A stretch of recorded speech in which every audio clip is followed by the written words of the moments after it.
नमस्कार साथियों, स्वागत है आपका अपना चैनल ज्योग्राफी अड्डा पे। आज हम आपको जलोढ़ मृदा यानी दोमट मिट्टी एलुवियल सॉइल के बारे में बताएंगे कि जलोढ़ मृदा क्या होता है, जलोढ़ मृदा का निर्माण कैसे हुआ है, इसका विस्तार भारत के किन किन क्षेत्रों में है, यह भारत के कुल भौगोलिक क्षेत्रफल में इसका कितने प्रतिशत भाग में फैलाव है, इस जलोढ़ मृदा में किस तत्व की अधिकता है और किस तत्व की कमी है, जिस तत्व की कमी है उसकी पूर्ति करने के लिए किसान को किसकी खेती करनी चाहिए जिससे उसकी पूर्ति हो सके,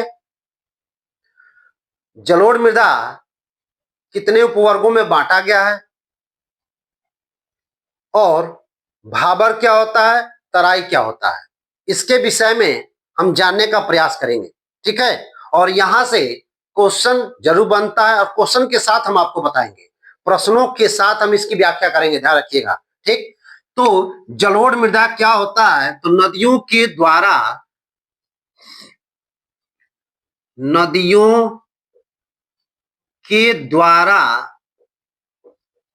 लाई गई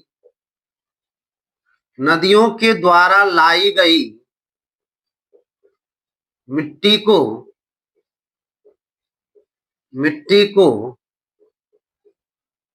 जलोढ़ मृदा कहते हैं।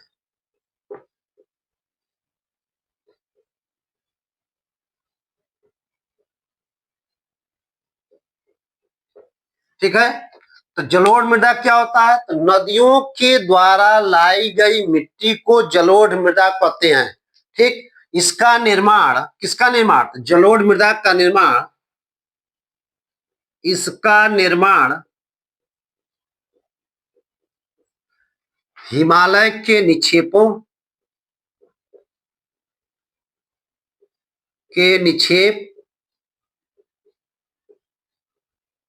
ध्यान रखिएगा, इसका निर्माण हिमालय के निक्षेप तथा प्रायद्वीपीय भारत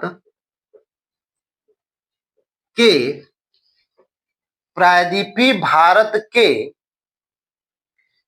नदियों से प्राप्त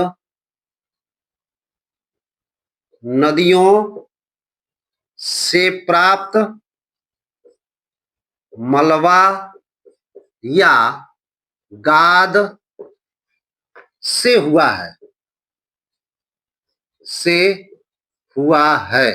ध्यान रखिएगा, जलोढ़ मिट्टी या दोमट मिट्टी एलुवियल सॉइल क्या होता है? तो नदियों के द्वारा लाई गई मिट्टी को जलोढ़ मृदा कहते हैं। इस जलोढ़ मृदा का निर्माण कैसे हुआ? तो हिमालय के निक्षेप या प्रायद्वीपीय भारत की नदियों से प्राप्त मलबा या गाद से हुआ है। ठीक, अब हमें यहाँ पे यह समझना है कि हिमालय का निक्षेप क्या होता है। तो हिमालय में जितनी भी नदियां हैं, सिंधु नदी, गंगा नदी, ब्रह्मपुत्र नदी और उसकी सहायक नदी, उस नदियों के द्वारा, चूंकि हिमालय से ही नदियां निकलती हैं, तो उस नदियों के माध्यम से जो हिमालय के रेत है, पत्थर है, मिट्टी है, बह करके मैदानी भागों में आकर के धीरे धीरे जमा होता है, उसी को हम क्या बोलते हैं? हिमालय का निक्षेप कहते हैं। और प्रायद्वीपीय भारत के नदियों का क्या है?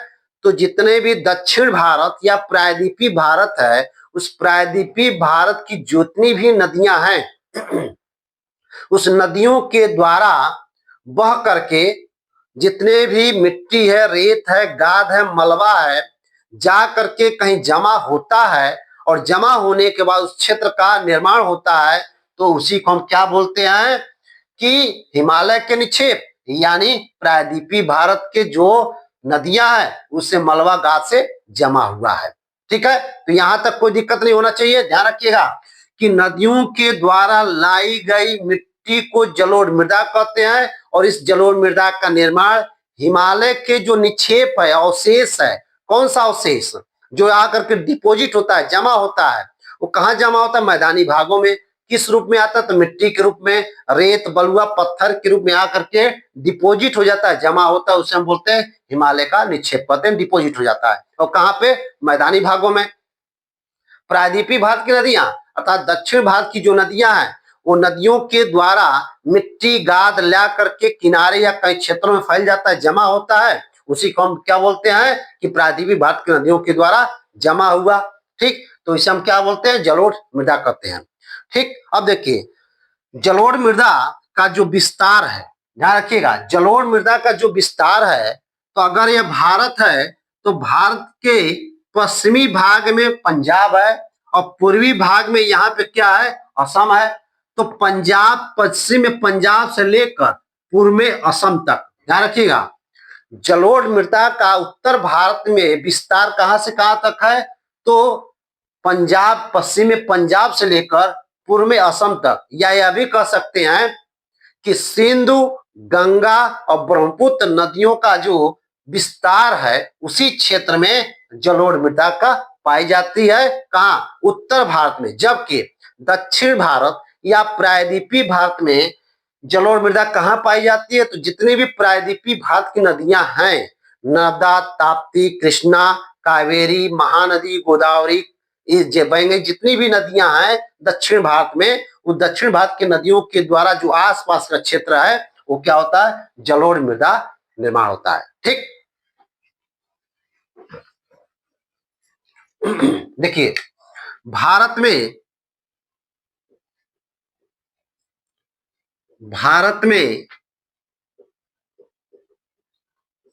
जलोढ़ मृदा,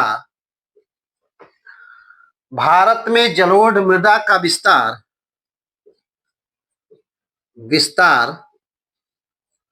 जलोढ़ मृदा का विस्तार पश्चिम में पंजाब से लेकर पश्चिम में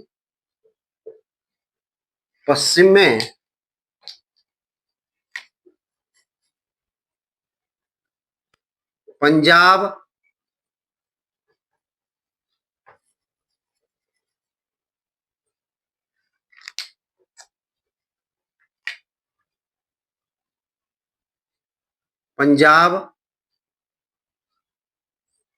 पश्चिम पंजाब से लेकर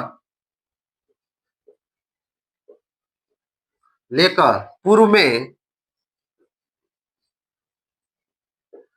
असम तक, या इंडो गंगा ब्रह्मपुत्र, या इंडो गंगा ब्रह्मपुत्र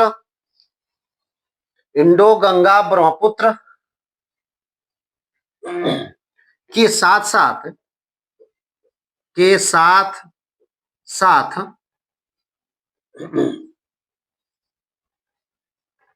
इंडो गंगा ब्रह्मपुत्र के साथ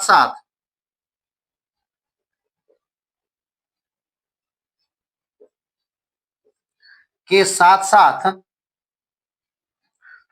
नर्मदा, ताप्ती, महानदी, गोदावरी, कृष्णा, कावेरी नदियों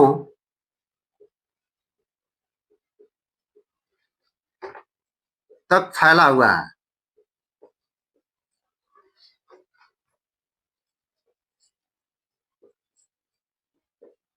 ठीक है, ध्यान रखिए, जलोढ़ मृदा का जो विस्तार है पश्चिम में पंजाब से लेकर पूर्व में असम तक, यानी सिंधु नदी, ब्रह्मपुत्र नदी और गंगा नदी का जो क्षेत्र है उसमें जो है जलोढ़ मृदा का विस्तार है उत्तर भारत में। जबकि दक्षिण भारत या प्रायद्वीपीय भारत में आप देखेंगे कि नर्मदा नदी है, ताप्ती है, महानदी है, गोदावरी है, कृष्णा, कावेरी है। इन नदियों की जो घाटी है, जो क्षेत्र है, उस क्षेत्र में जलोढ़ मृदा पाई जाती है। या सीधे सीधे कहें अगर सॉरी, सीधे सीधे कहें अगर यह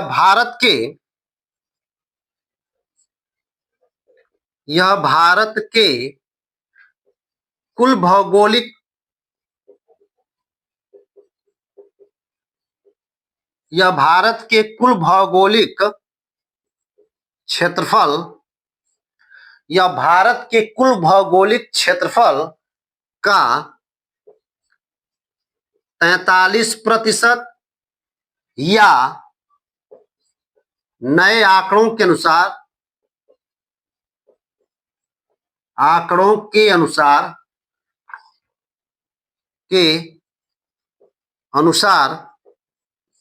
नए आंकड़ों के अनुसार 45.6% भूभाग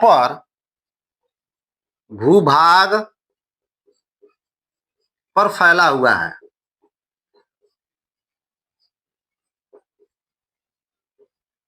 ठीक है, देखिए जलोढ़ मृदा का जो विस्तार है पश्चिम में पंजाब से लेकर पूर्व में असम तक है, यानी उत्तर भारत में सिंधु नदी, गंगा नदी और ब्रह्मपुत्र नदी का जो क्षेत्र है उस क्षेत्र में जलोढ़ मृदा मिलता है। उसके साथ साथ में जो प्रायद्वीपीय भारत है, दक्षिण भारत है, उस प्रायद्वीपीय भारत या दक्षिण भारत में नर्मदा, ताप्ती, महानदी, गोदावरी, कृष्णा, कावेरी के जो घाटी क्षेत्र है उस क्षेत्र में आपका जो है क्या मिलता है, जलोढ़ मृदा मिलता है। यानी एक लाइन में सीधे सीधे कहें, जो भारत का कुल भौगोलिक क्षेत्रफल है उस भौगोलिक क्षेत्रफल में 43% भाग पर मिट्टी पाई जाती है, जलोढ़ मिट्टी, या नया जो आंकड़ा आया है उस आंकड़ों के अनुसार 45.6% भाग पर फैला हुआ है। यानी सबसे ज्यादा अगर किस मिट्टी का विस्तार है तो जलोढ़ मिट्टी का विस्तार है भारत में।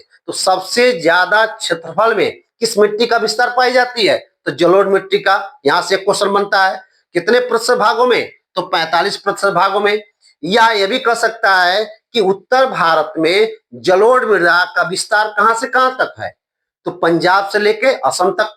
यह भी क्वेश्चन उठ सकता है। दूसरा का यह भी कह सकता है कि सिंधु, गंगा, ब्रह्मपुत्र नदी के क्षेत्र में। या यह भी कह सकता है कि आपका जो है इंडो गंगा ब्रह्मपुत्र नदी के क्षेत्र में। तो कुल मिलाजुला करके इस तरीके से यहां से क्वेश्चन पूछा जा सकता है।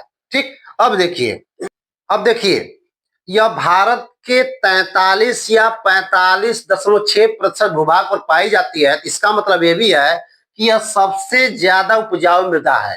तो सबसे ज्यादा उपजाऊ मृदा कौन सी है, तो जलोढ़ मृदा है। ठीक, यहां से भी क्वेश्चन बनता है कि यह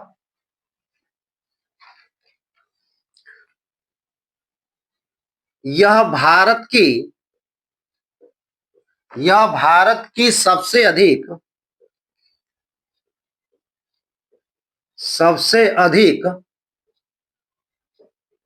उपजाऊ मृदा है। सबसे अधिक उपजाऊ मृदा है।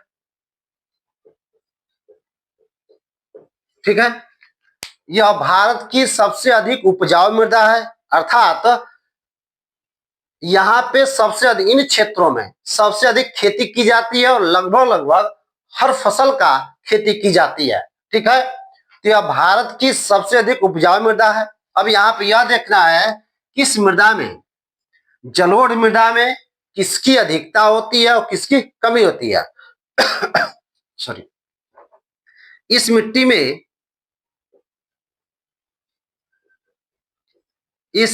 में पोटास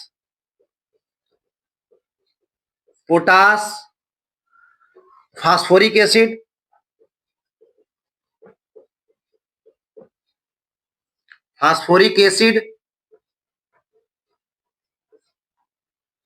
चूना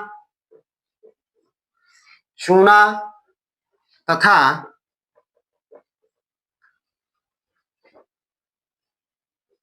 जैव पदार्थों की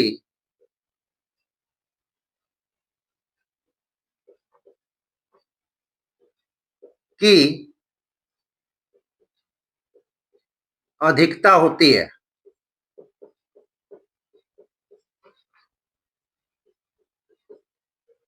जबकि नाइट्रोजन नाइट्रोजन तथा ह्यूमस ह्यूमस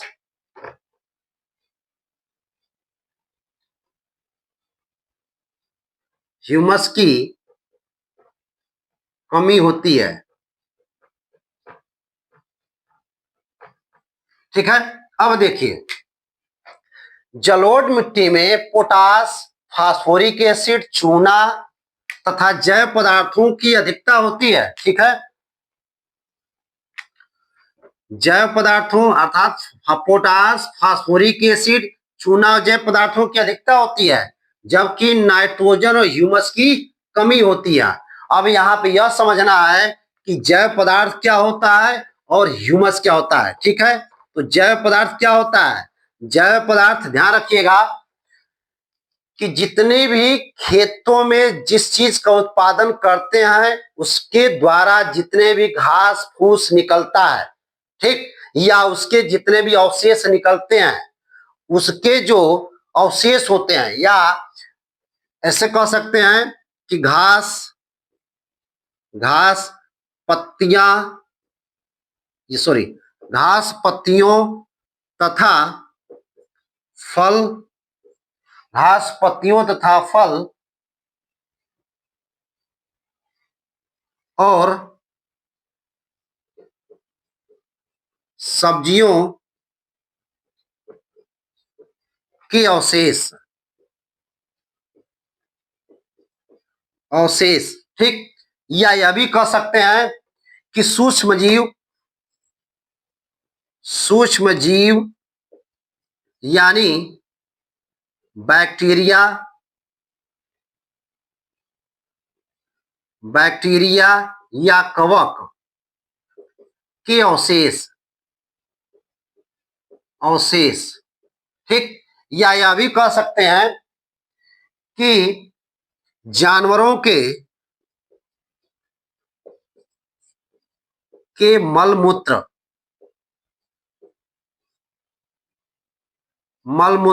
जानवरों के मलमूत्र, या इसको सीधा सीधा अगर कहें हम, ठीक, तो मिट्टी में मौजूद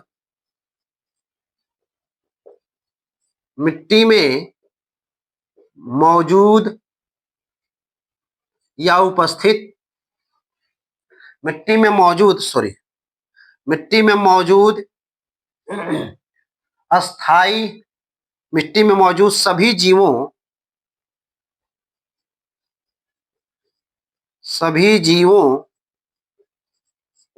मिट्टी में जो मौजूद सभी जीवों या उनके अवशेषों से बने पदार्थ अवशेषों से बने पदार्थ ठीक, ध्यान रखिएगा। जैव पदार्थ क्या होता है? तो जैव पदार्थ घास पत्तियों तथा फल सब्जियों के जो अवशेष होते हैं, या यह भी कह सकते हैं कि सूक्ष्म जीव बैक्टीरिया कवक के जो अवशेष होते हैं, या यह भी कह सकते हैं जानवरों के मल मूत्र गोबर, ठीक। तो इन सब का अगर एक लाइन में कहें तो मिट्टी में मौजूद उन सभी जीवों के या अवशेष होते हैं, या फल फूल के अवशेष जो होते हैं, क्या होते हैं? मिट्टी में पाई जाती है और अधिक मात्रा में पाई जाती है, उसी को हम क्या बोलते हैं? जैव पदार्थ कहते हैं। तो इसके अवशेष पदार्थ होते हैं, वो क्या होती है? अधिकता होती है। इसकी क्या होती है? अधिकता होती है। ठीक है, घास पत्तियों फल सब्जियों के अवशेष, या सूक्ष्म जीव बैक्टीरिया कवक के अवशेष, या जानवरों के मल मूत्र के अवशेष मिट्टी में अधिक मात्रा में पाई जाती है, उसी को हम क्या बोलते हैं? जैव पदार्थ कहते हैं, और अधिकता इसकी होती है। ठीक, अब देखिए, सूक्ष्म सॉरी ह्यूमस क्या होता है? ह्यूमस क्या होता है? तो जैव पदार्थ का वह भाग जैव पदार्थ का वह भाग जैव पदार्थ का वह भाग जो जो सड़कर अस्थायी रूप से स्थायी रूप से मिट्टी मिट्टी में मिल जाता है,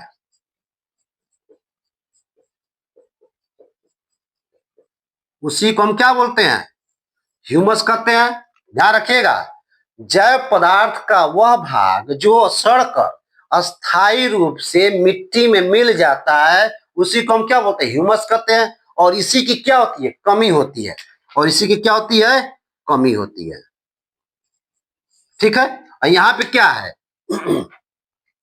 घास, पत्तियों, फल, सब्जियों, सूक्ष्म जीव, जानवरों के मल मूत्र का जो अवशेष होता है वह कहाँ? मिट्टी में पाई जाती है, डिकम्पोज हो जाता है और जब उसकी अधिकता होती है।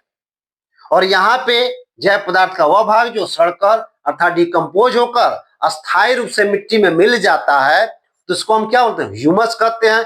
और उसी की क्या होती है? इसमें कमी होती है। ठीक, चलिए अब नाइट्रोजन की कमी है, तो इस नाइट्रोजन की कमी को पूर्ति करने के लिए क्या क्या करना पड़ेगा? तो नाइट्रोजन की कमी को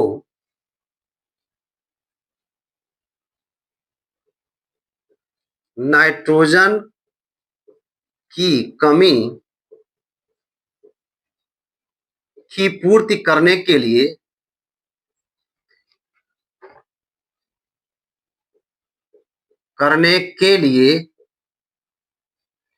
फलीदार फलीदार फसलों की खेती की जाती है। खेती या कृषि की जाती है। ठीक है। अगर मृदा में नाइट्रोजन की कमी है, यानी जलोढ़ मृदा में नाइट्रोजन की कमी है, तो उस नाइट्रोजन की कमी को पूर्ति करने के लिए, पूरा करने के लिए हमें क्या क्या करना पड़ेगा? तो पहला काम यह है कि हम फलीदार फसलों की खेती करेंगे। अब देखिए, फलीदार फसलों की क्या करेंगे? खेती करेंगे। अब यहाँ पे यह समझना है कि फलीदार फसल क्या क्या होता है। तो फलीदार फसल क्या क्या होता है? फलीदार फसल, ठीक है, फलीदार फसल क्या क्या होता है? तो फलीदार फसल में मूंग, मूंग, चना, राजमा, मटर, मसूर,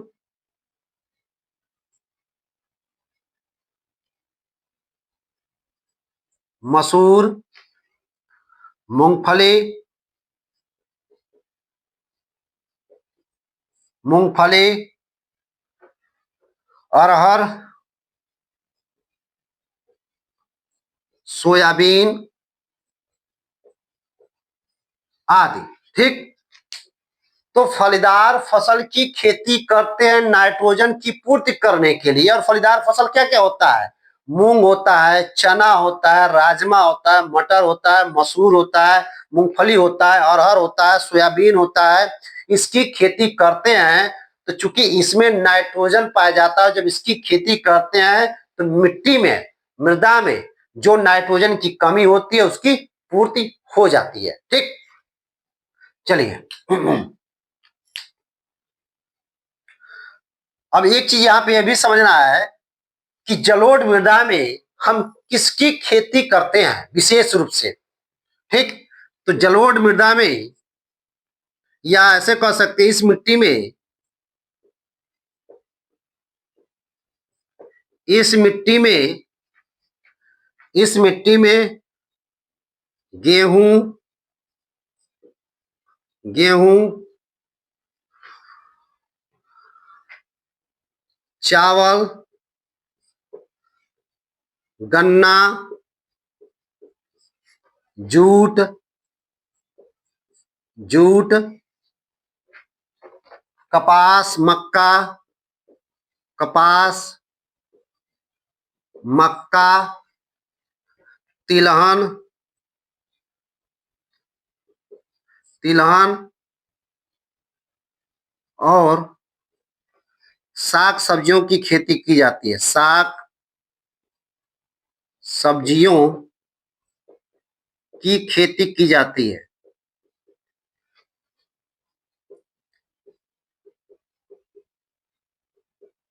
ठीक है। अब देखिए, जलोढ़ मृदा या दोमट मृदा भारत के सबसे अधिक उपजाऊ मृदा है। ध्यान रखिएगा, भारत का सबसे अधिक उपजाऊ मृदा कौन सी है? तो जलोढ़ मृदा है। जलोढ़ मृदा में किस तत्व की अधिकता होती है? तो पोटास, फास्फोरिक एसिड, चूना और जैव पदार्थों की अधिकता होती है। जैव पदार्थ क्या होता है बता चुके हैं। और नाइट्रोजन ह्यूमस की कमी होती है। ठीक, नाइट्रोजन की कमी को पूर्ति करने के लिए हमें क्या करना पड़ता है? तो फलीदार फसलों की खेती करते हैं। और फलीदार फसल क्या क्या होता है, या ये भी कह सकते हैं कि फलीदार फसल में कौन कौन सा फसल आता है? तो मूंग, चना, राजमा, मटर, मसूर, मूंगफली, अरहर, सोयाबीन। क्योंकि इसमें क्या होता है, नाइट्रोजन पाया जाता है। और जब इसकी खेती करते हैं तो मृदा में, मिट्टी में नाइट्रोजन की जो कमी होती है उसकी पूर्ति करता है। ठीक, अब देखिए, जब जलोढ़ मृदा है तो जलोढ़ मृदा में किस किस फसल की खेती करते हैं ताकि जो है अच्छे से उत्पादन हो सके? तो इस मिट्टी में गेहूं का फसल करते हैं, चावल, गन्ना, जूट, कपास, मक्का, तिलहन की फसल करते हैं, साग सब्जियों का भी हम खेती करते हैं। ठीक है, जिससे किसानों को लाभ मिलता है। चलिए, अब देखिए, जलोढ़ मिट्टी को दो उपवर्गों में बांटा गया है। जलोढ़ मिट्टी को कितने उपवर्गों में बांटा गया है? दो।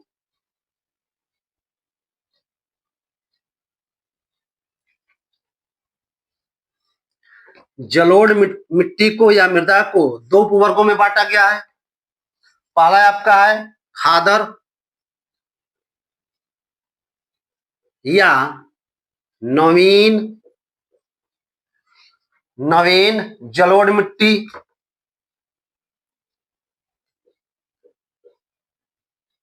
जलोढ़ मिट्टी। और दूसरा आपका बांगर। बांगर यानी पुरानी जलोढ़ मिट्टी। ठीक, जलोढ़ मृदा को दो उपवर्गों में बांटा गया है। एक है खादर या नवीन जलोढ़ मिट्टी, दूसरा है बांगर या पुरानी जलोढ़ मिट्टी। इसका मतलब यह है कि जो नदियों के द्वारा लाई गई मिट्टी का निर्माण हुआ है, इसमें भी दो प्रकार से मिट्टी है। एक है आपका खादर, एक है आपका बांगर। खादर का मतलब है कि जो प्रतिवर्ष नदियों के द्वारा बाढ़ आता है, उस बाढ़ के द्वारा मिट्टी, गाद, कंकड़ ला करके जमा करता है, उसी को हम क्या बोलते हैं? खादर या नवीन जलोढ़ मिट्टी कहते हैं। और जो पुरानी या प्राचीन काल से चलता आ रहा है, इसका मतलब नदियों के द्वारा जो कभी उस एरिया में बाढ़ आता था, और फिलहाल बाढ़ नहीं आता है। जब बाढ़ आता था तो वहां पे नदियों के द्वारा मिट्टी, रेत, बालू, कंकड़, पत्थर ला करके जमा किया हुआ है, तो उसी को हम क्या कहते हैं? बांगर कहते हैं। यानी नदियों के द्वारा लाई गई प्रतिवर्ष, ध्यान रखिए, प्रतिवर्ष नदियों के द्वारा लाई गई रेत, बालू, कंकड़, मिट्टी बाढ़ के द्वारा मैदानी भागों के निचले भागों में जमा करता, उसी को हम क्या बोलते हैं? खादर या नवीन जलोढ़ मिट्टी कहते हैं। जबकि नदियों के द्वारा कभी मिट्टी, गाद, कंकड़, पत्थर ला करके मैदानी भाग के ऊपरी भागों में जमा किया हुआ है, उसी को हम क्या बोलते हैं? बांगर या पुरानी जलोढ़ मिट्टी कहते हैं, प्राचीन जलोढ़ मिट्टी कहते हैं। ठीक, देखिए, यह नदियों द्वारा यह नदियों द्वारा द्वारा हर साल हर साल बाढ़ हर साल बाढ़ के दौरान, बाढ़ के समय बहाकर बाढ़ के समय बहाकर लाई गई लाई गई लाई गई मिट्टी को क्या बोलते हैं हम? खादर बोलते हैं। ठीक है, खादर कहते हैं।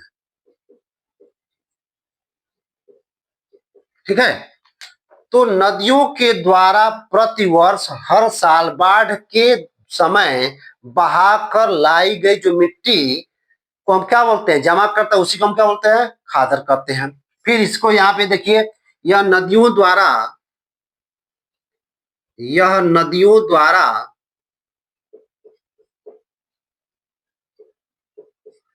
यह नदियों द्वारा लाई गई काफी पुरानी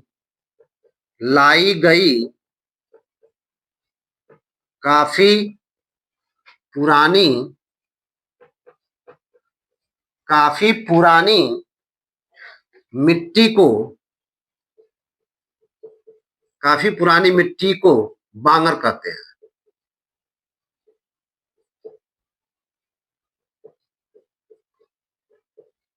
ठीक है, अब देखिए, ये परिभाषा है। तो कहीं ना कहीं क्वेश्चन पूछता है कि खादर क्या होता है, बांगर क्या होता है। खादर जो प्रतिवर्ष नदियों के द्वारा बाढ़ के द्वारा जो मिट्टी ला करके जमा करती है उसको हम क्या बोलते हैं? खादर कहते हैं। और जो नदियों के द्वारा काफी पुरानी समय से ला करके कहीं ऊपरी क्षेत्र में जमा किया हुआ उसे हम बांगर कहते हैं। ठीक, यह मिट्टी भारत के, देखिए, खादर मिट्टी भारत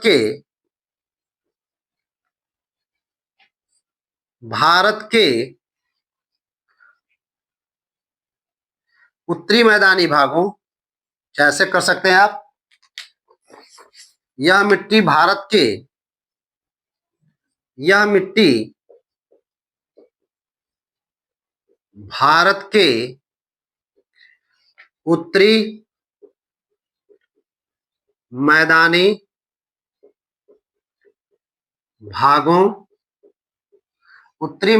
भागों में विशेष रूप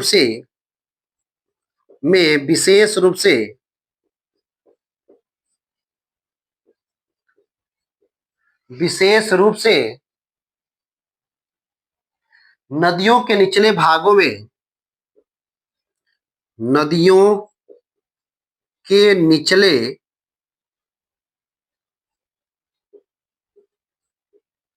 भागों में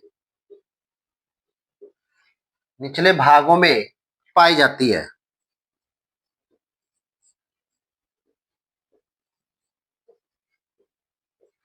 ठीक है, अब देखिए, यह मिट्टी कहाँ पाई जाती है? यह मिट्टी उत्तर भारत के यह मिट्टी उत्तर भारत के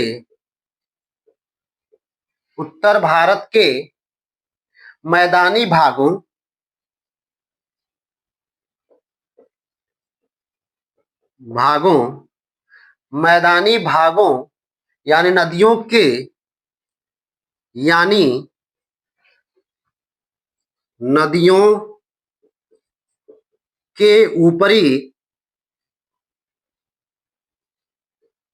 यानी नदियों के ऊपरी भागों में पाई जाती है। ऊपरी भागों में पाई जाती है। ठीक है, तो नदियों के द्वारा दोनों का निर्माण हुआ है, लेकिन अंतर कहां पे है? यह नदियों के निचली मैदानी भागों में पाई जाती है और यह नदियों के ऊपरी मैदानी भागों में पाई जाती है। ठीक, अब देखिए, अंतर के साथ पढ़ते चलेंगे समझ में आ जाएगा। ठीक है, यह भारत में गंगा और यमुना यह भारत में गंगा और यमुना गंगा नदी और यमुना नदी, ध्यान रखिएगा, गंगा और यमुना के मैदानी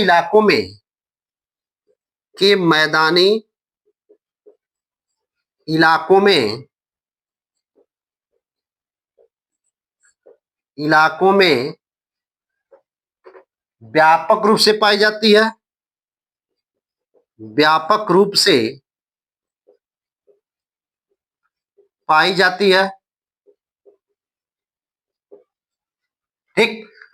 खादर खादर जो मिट्टी है या नवीन जलोढ़ जो मिट्टी है वह भारत के गंगा और यमुना का जो दोआब है उस क्षेत्र में विशेष रूप से इसका मिट्टी पाई जाती है। ध्यान रखिएगा, गंगा और यमुना के उत्तर भारत में या भारत के गंगा और यमुना के मैदानी इलाकों अर्थात दोआब के क्षेत्रों में इस मिट्टी का व्यापक रूप से विस्तार है। ठीक। अब देखिए, यह मिट्टी कौन सी मिट्टी? तो बांगर। यह मिट्टी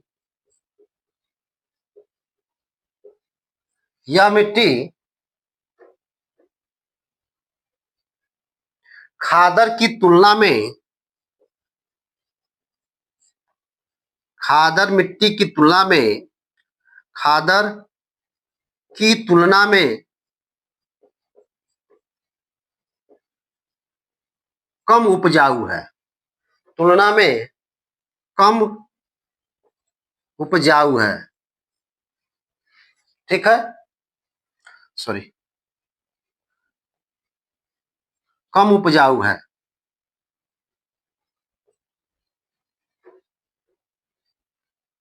ठीक है, और जब कम उपजाऊ है इसीलिए इसको ध्यान रखिएगा, इसीलिए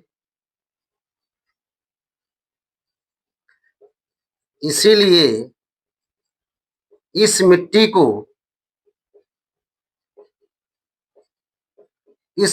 को बांझ मिट्टी भी कहते हैं, बांझ मिट्टी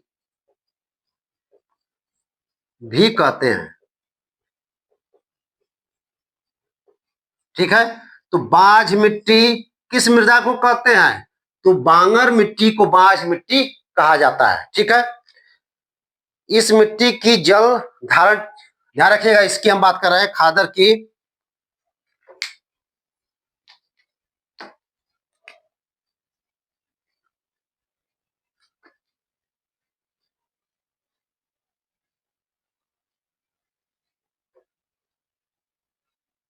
इस मिट्टी की जल धारण क्षमता, इस मिट्टी की जल धारण क्षमता अधिक होती है।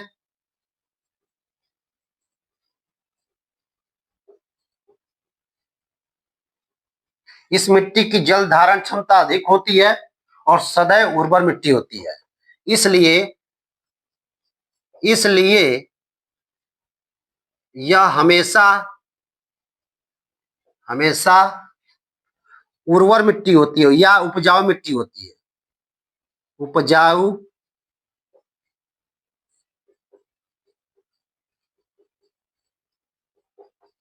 होती है।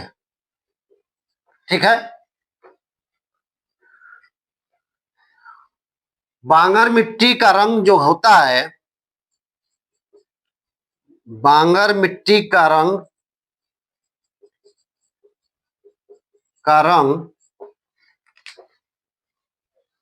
बांगर मिट्टी का रंग कैसा होता है? गहरा पीला होता है,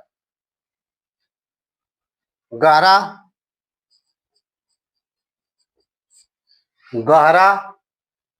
पीला होता है।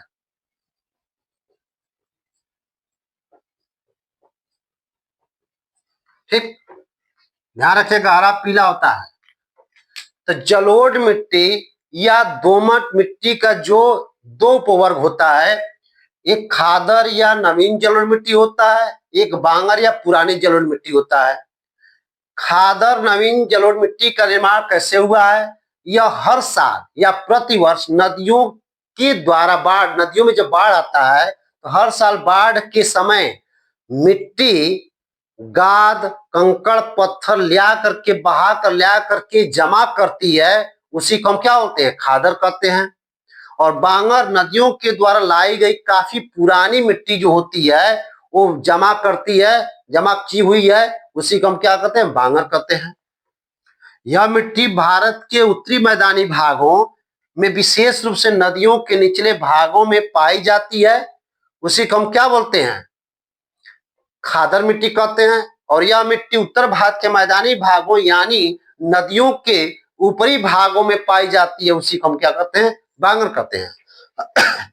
यह मिट्टी भारत में गंगा और यमुना, ध्यान रखिएगा, गंगा और यमुना के मैदानी इलाकों में व्यापक रूप से पाई जाती है। इसका सबसे ज्यादा विस्तार है।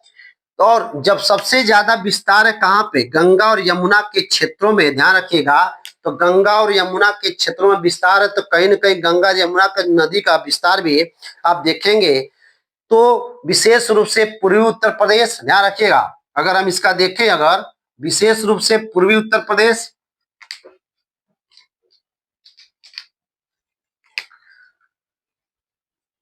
विशेष रूप से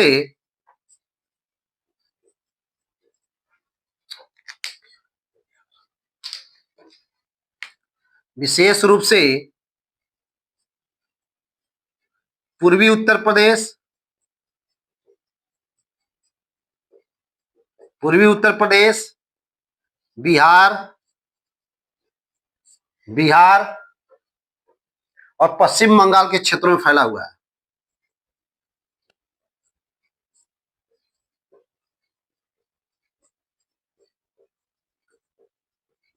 क्षेत्रों में, ठीक है, ध्यान रखिएगा।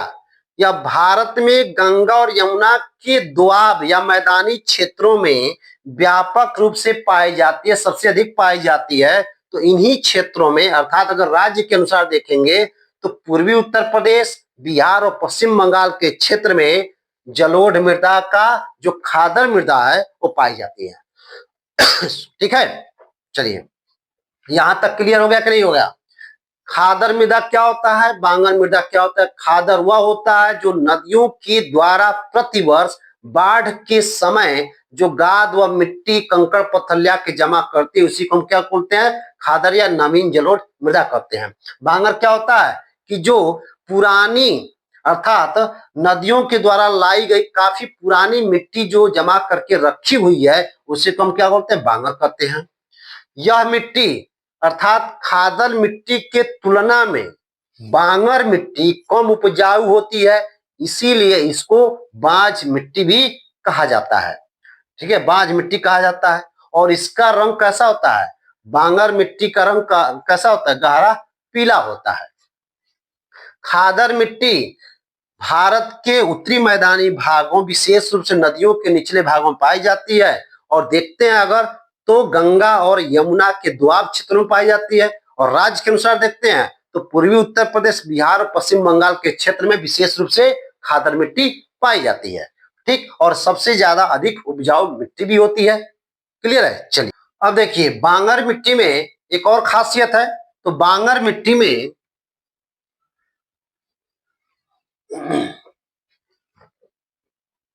इस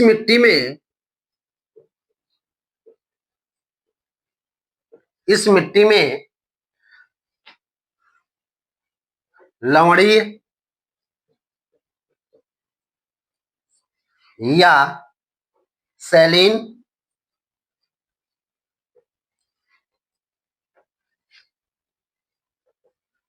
तथा क्षारीय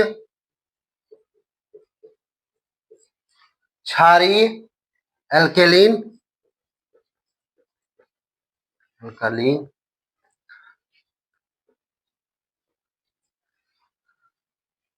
इस मिट्टी में लवणी तथा क्षारीय पाई जाती है। या यह भी कह सकते हैं इस मृदा में लवणी और क्षारीय होता है। या यह मृदा, ऐसे कह सकते हैं, सॉरी, यह मृदा लवणी तथा क्षारीय होता है, सैलीन और एल्केलिन होता है। ठीक है, तो जब सैलीन और अल्कलीन होता है तो इस वजह से इस मृदा को, ध्यान रखिएगा, इस मिट्टी में लवणता का मात्रा ज्यादा पाया जाता है और क्षारीयता का मात्रा भी पाया जाता है। जब इसकी मात्रा अधिक होती है बांगर मिट्टी में, तो कहीं न कहीं इस मिट्टी को क्षेत्रों के अनुसार किस किस नाम से जानते हैं? इसको रेह कहते हैं, रेह, रेह, ठीक। ऊसर या ऊसर या कल्लर या कल्लर, सॉरी, के नाम से जानते हैं, से जानते हैं, जानते हैं। ध्यान रखिएगा, बांगर मिट्टी या पुरानी जलोढ़ मिट्टी में अगर लवणीयता है, सैलीन है तथा क्षारीयता है, अल्काइन है, तो कहीं न कहीं उस मिट्टी को हम या तो रेह के नाम से जानते हैं या ऊसर या कल्लर के नाम से जानते हैं। बांगर मिट्टी में अगर इस मिट्टी में लवणी है या सैलीन है तथा क्षारीय अल्काइन है, अगर वह मिट्टी इस प्रकार की है, तो कहीं न कहीं वह मिट्टी कैसा होगा? तो रेह होगा, ऊसर होगा या कलर, अर्थात एक ही नाम है, ध्यान रखिएगा। किसी क्षेत्र में रेह के नाम से जानते हैं, किसी क्षेत्र में ऊसर के नाम से जानते हैं, किसी क्षेत्र में कलर के नाम से जानते हैं, अलग अलग नामों से जाना जाता है, लेकिन है एक ही, क्या है वो? या तो क्षारीयता हो जाएगा या तो आपका लवणीयता हो जाएगा। क्लियर है? चलिए, अब इसी में ध्यान रखिएगा, अब इस मिट्टी में दो चीज हमें जानना है। भाबर क्या होता है? भाबर, ठीक। और भाबर के साथ साथ तराई, क्योंकि यहीं पे इसको भी यहीं पे समझ लेंगे तो अच्छा रहेगा। भाबर क्या होता है, तराई क्या होता है, ठीक। तो भाबर हिमालय की तलहटी में स्थित, हिमालय की तलहटी में स्थित, ध्यान रखिएगा, जलोढ़ मृदा को बताए हैं, तो जलोढ़ मृदा में दो शब्द आता है, एक आता है भाबर, एक आता है तराई। भाबर क्या होता है, तराई क्या होता है, इन दोनों के बारे में बता रहे हैं हम अब, ठीक। तो भाबर जो होता है, भाबर हिमालय की तलहटी में स्थित 8 से 16 किलोमीटर किलोमीटर चौड़ी,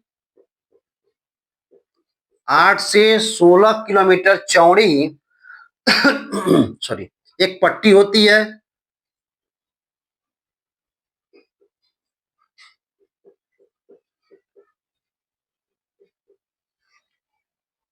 जो शिवालिक के दक्षिण में, जो शिवालिक हिमालय है, जो शिवालिक के दक्षिण में, शिवालिक के दक्षिण में सिंधु नदी से लेकर, सिंधु नदी से लेकर लेकर तीस्ता नदी तक, तीस्ता नदी तक, तीस्ता नदी तक पाई जाती है।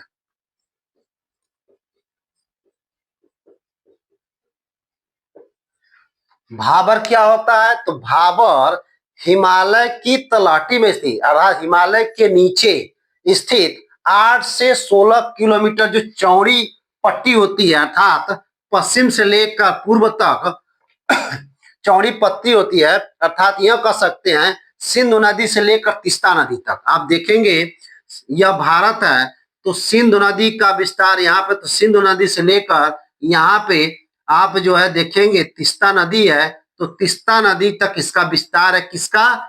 भाबर का। तो भाबर क्षेत्र का जो विस्तार है सिंधु नदी से लेकर तीस्ता नदी तक फैला हुआ है, और वह भाबर क्षेत्र है, और कितने किलोमीटर में चौड़ी पट्टी में है? तो 8 से 16 किलोमीटर की चौड़ी पट्टी में इसका विस्तार है। ठीक, यह कंकड़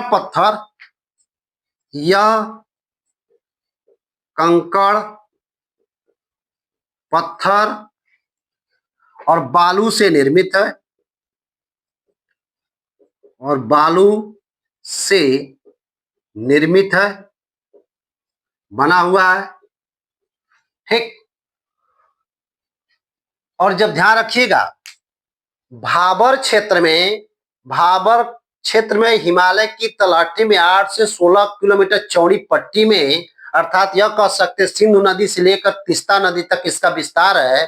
तो जब विस्तार है और कितने किलोमीटर चौड़ी पट्टी में, 8 से 16 किलोमीटर में, तो कहीं न कहीं वह किससे बना हुआ है? तो कंकड़ पत्थर बालू से निर्मित है। और जब कंकड़ पत्थर बालू से निर्मित है तो जितने भी इस भाबर क्षेत्र में सॉरी, जितनी भी इस भाबर क्षेत्र में नदियां हैं वह कहीं न कहीं विलुप्त रहती हैं। ध्यान रखिएगा, इस क्षेत्र में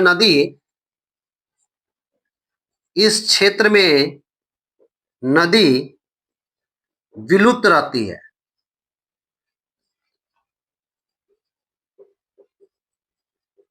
कहने का मतलब है कि इस चौड़ी पट्टी में अगर कोई नदी बह रहा है तो इस नदी तो है, लेकिन कंकड़ पत्थर से, बड़े बड़े पत्थर होते हैं, उसे क्या ढका रहता है, इसलिए नदी दिखाई नहीं देता है। लेकिन यही नदी जब मैदानी भागों में आती है तो खुले तौर पे दिखाई देती है। ठीक, तो इस भाबर क्षेत्र में जितनी भी नदियां हैं विलुप्त रहती हैं।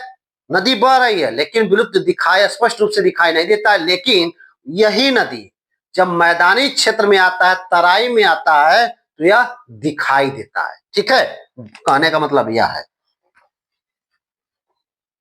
अब देखिए, तराई में आते हैं। ठीक, भाबर के दक्षिण में, भाबर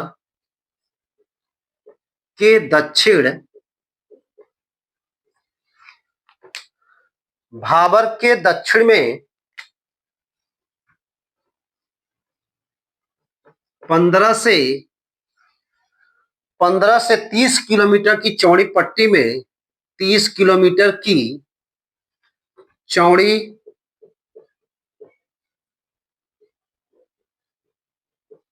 पट्टी में,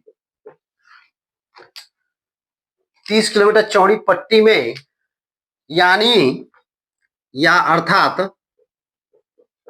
अर्थात पश्चिम में यमुना नदी से लेकर, पश्चिम में यमुना नदी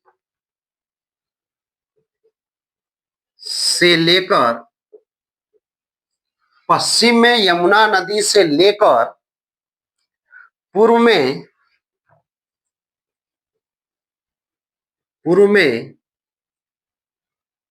ब्रह्मपुत्र नदी तक, पूर्व में ब्रह्मपुत्र नदी तक विस्तृत है। ठीक, तराई ध्यान रखिएगा, हिमालय की भाबर के बारे में पहले बात कर रहे हैं। भाबर हिमालय की तलहटी में स्थित 8 से 16 किलोमीटर तक चौड़ी पट्टी में होती है, जो शिवालिक के दक्षिण में सिंधु नदी से लेकर तीस्ता नदी तक, कहां तक इसका विस्तार है? सिंधु नदी से लेकर तीस्ता नदी तक इसका विस्तार है। किसका? भाबर का।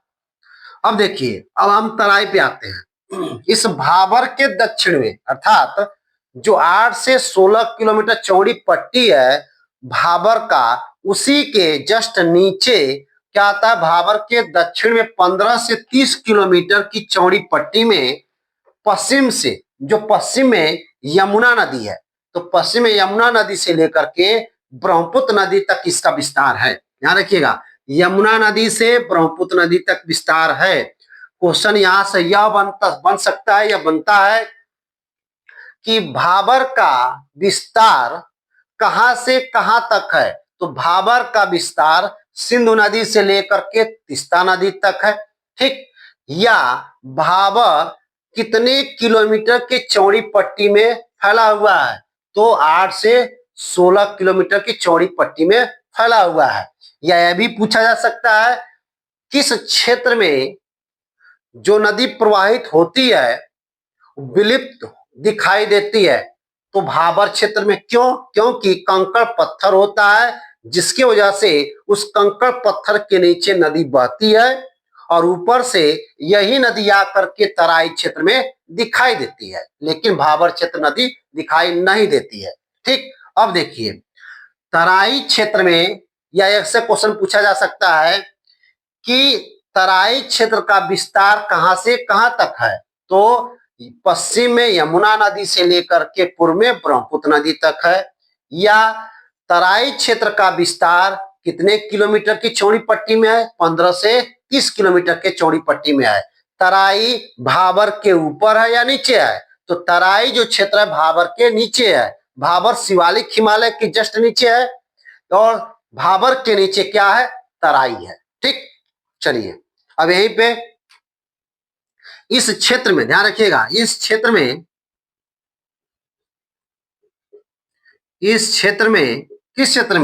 तराई में। इस क्षेत्र में दलदली, इस क्षेत्र में दलदली दलदली घने जंगल,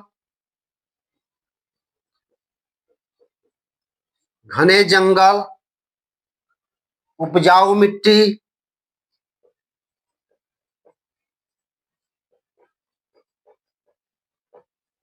मिट्टी,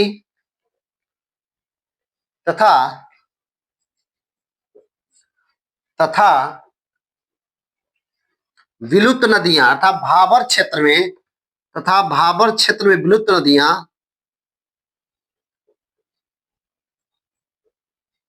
भाबर क्षेत्र में विलुप्त नदियां पुनः बाहर निकल जाती है, दिखाई देती है। पुनः बाहर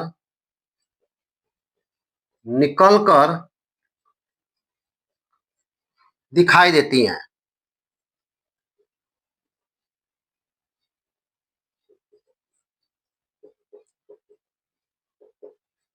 ठीक है, देखिए यहाँ पे इस क्षेत्र में भाबर क्षेत्र में जितनी भी नदियां हैं कंकड़ पत्थर से ढकी हुई है, इसलिए दिखाई नहीं देती हैं। यही नदी जब भाबर क्षेत्र की जो नदी है जब तराई क्षेत्र में आती हैं तो दिखाई देने लगती हैं। ठीक है, यही बात कह रहा है।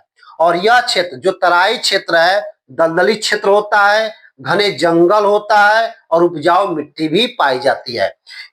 भाबर क्षेत्र में उपजाऊ मिट्टी नहीं पाई जाती है, बस स्पष्ट रूप से सुनिए। भाबर क्षेत्र में उपजाऊ मिट्टी नहीं पाई जाती है जबकि तराई क्षेत्र में उपजाऊ मिट्टी पाई जाती है। भाबर क्षेत्र में जितनी भी नदियां हैं दिखाई नहीं देती हैं, जबकि तराई क्षेत्र में जितनी भी वही नदी अर्थात भाबर क्षेत्र की ही नदी जब तराई क्षेत्र में आती हैं तो दिखाई देने लगती हैं। और तराई क्षेत्र दलदली होता है अर्थात वहां का क्षेत्र कैसा होता है? दलदली होता है और उपजाऊ मिट्टी होती है और घने जंगल भी पाए जाते हैं। क्लियर है? चलिए, तराई क्षेत्र कृषि के लिए तराई क्षेत्र कृषि के लिए कृषि के लिए कृषि के लिए अत्यधिक उपजाऊ होता है,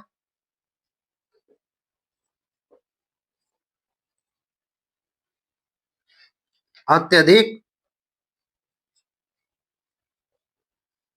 उपजाऊ होता है, अत्यधिक उपजाऊ होता है तथा जैव विविधता बायोडायवर्सिटी ध्यान रखना तथा जैव विविधता बायोडायवर्सिटी भी पाई जाती है,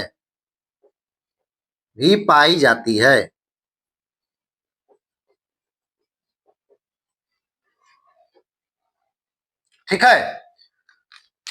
जलोढ़ मृदा या दोमट मृदा क्या होता है? दो उपवर्गों में बांटा गया है। आप देखें उधर, एक खादर होता है, एक बांगर होता है। अब उस खादर बांगर के अलावा भाबर और तराई भी होता है। भाबर जो है शिवालिक हिमालय के तलहटी क्षेत्र में सिंधु नदी से लेकर तीस्ता नदी तक इसका विस्तार है और 8 से 15 किलोमीटर के चौड़ी पट्टी में। और इस भाबर क्षेत्र में जितनी भी मृदा है उपजाऊ नहीं है। ठीक, यह कंकड़ पत्थर से, जितनी भी नदियां निकली हुई हैं कंकड़ पत्थर से ढकी हुई हैं, इसलिए विलुप्त रहती हैं। जबकि यही नदी जब तराई क्षेत्र में आती है तो क्या होती है? स्पष्ट रूप से दिखाई देती है। तो भाबर के दक्षिण में, ध्यान रखिएगा, भाबर के दक्षिण में नीचे भाग में तराई है, 15 से 30 किलोमीटर के क्षेत्र में फैला हुआ है। और पश्चिम में यमुना नदी से लेकर के पूर्व में ब्रह्मपुत्र नदी का इसका विस्तार है। और इस क्षेत्र अर्थात तराई क्षेत्र कैसा होता है? दलदली होता है। दलदली होने के साथ साथ उपजाऊ मिट्टी भी होती है और इसमें क्या होता है कि घने जंगल भी पाए जाते हैं। और जब उपजाऊ मिट्टी है तो कहीं न कहीं अच्छा मिट्टी है, खेतों के लिए सही है। और दूसरी बात है कि जितनी भी भाबर क्षेत्र में जो नदी दिखाई नहीं देती हैं, विलुप्त रहती हैं, वो तराई क्षेत्र में पुनः निकल कर दिखाई देती हैं। और इस क्षेत्र में कृषि के लिए सबसे ज्यादा उपयुक्त माना गया है। और कहीं न कहीं इस क्षेत्र में घने जंगल जब पाए जाते हैं, किस क्षेत्र में? तराई क्षेत्र में, तो जैव विविधता अर्थात बायोडायवर्सिटी भी पाई जाती है।